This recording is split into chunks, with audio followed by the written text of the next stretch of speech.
Hai, apa kabar semua?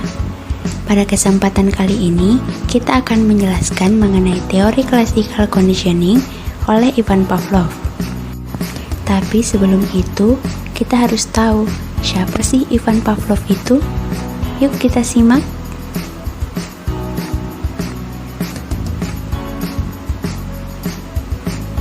Ivan Pavlov merupakan seorang fisiologi, psikologi, dan dokter di Rusia yang lahir pada tanggal 14 September tahun 1849 di Rusia Tengah. Ivan Pavlov belajar kimia dan fisiologi hingga menerima gelar doktornya pada tahun 1879. Pavlov merupakan seorang ilmuwan yang membaktikan dirinya untuk penelitian. Ia berhasil meraih penghargaan Nobel pada tahun 1909 serta terkenal dengan teori dan hasil eksperimennya, yaitu teori pembiasaan klasikal atau classical conditioning. Teori classical conditioning oleh Ivan Pavlov.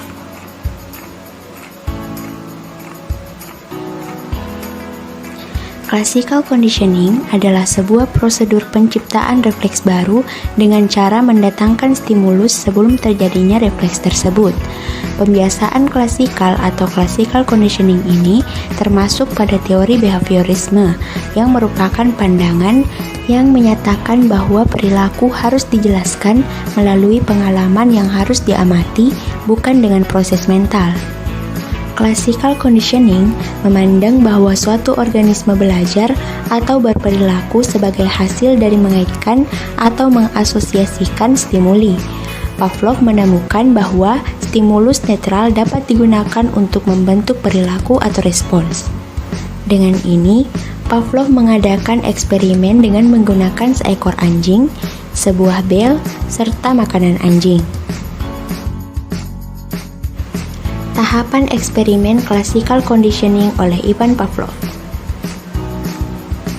Tahap pertama, makanan diperlihatkan kepada anjing tersebut yang memicu respon alami anjing, yaitu mengeluarkan air liur ketika melihat makanan. Hal ini kemudian diberikan istilah unconditioned response atau UR dan makanannya sebagai unconditioned stimulus atau US. Tahap kedua, anjing dihadapkan dengan bel yang dibunyikan, yang dengan ini disebut sebagai conditioned stimulus atau CS atau stimulus netral.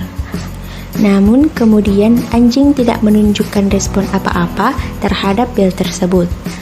Tahap ketiga, anjing dibunyikan sebuah bel yang disertai dengan sebuah makanan setelahnya. Dengan ini, anjing merespon dengan mengeluarkan air liur. Tahap keempat, anjing dibunyikan sebuah bel tanpa makanan. Kemudian, anjing menunjukkan respon mengeluarkan air liur untuk bel, sama seperti mereka mengeluarkan air liur untuk makanan di depan mereka.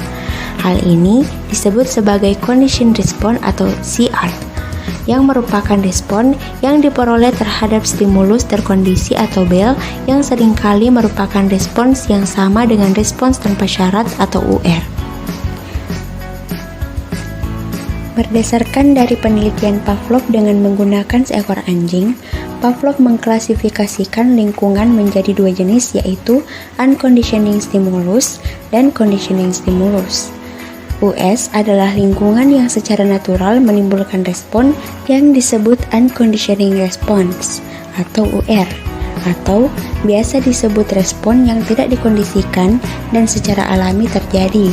Sedangkan CS tidak otomatis menimbulkan respon bagi individu, kecuali ada pengkondisian tertentu dan responnya disebut conditioning response. Selain itu, Pavlov juga menemukan konsep lain, yaitu yang pertama, extinction atau kepunahan, di mana apabila bel disajikan berulang-ulang tanpa makanan, lama-kelamaan anjing akan melupakan pengkondisian sebelumnya bahwa makanan akan datang. Yang kedua, generalization atau generalisasi, di mana rangsangan yang sama atau serupa dapat menghasilkan titik balas yang sama. Hal ini ditemukan setelah Pavlov memberikan suara bel yang berbeda namun mirip dengan bel yang sebelumnya. Namun, anjing tetap mengeluarkan air liur karena mereka menggeneralisasi apa yang telah mereka pelajari. Yang ketiga, discrimination. Diskriminasi merupakan kebalikan dari generalisasi, yaitu kemampuan untuk membedakan sesuatu yang mirip tetapi tidak identik, sehingga dapat memilih untuk menghasilkan respon yang tidak sama.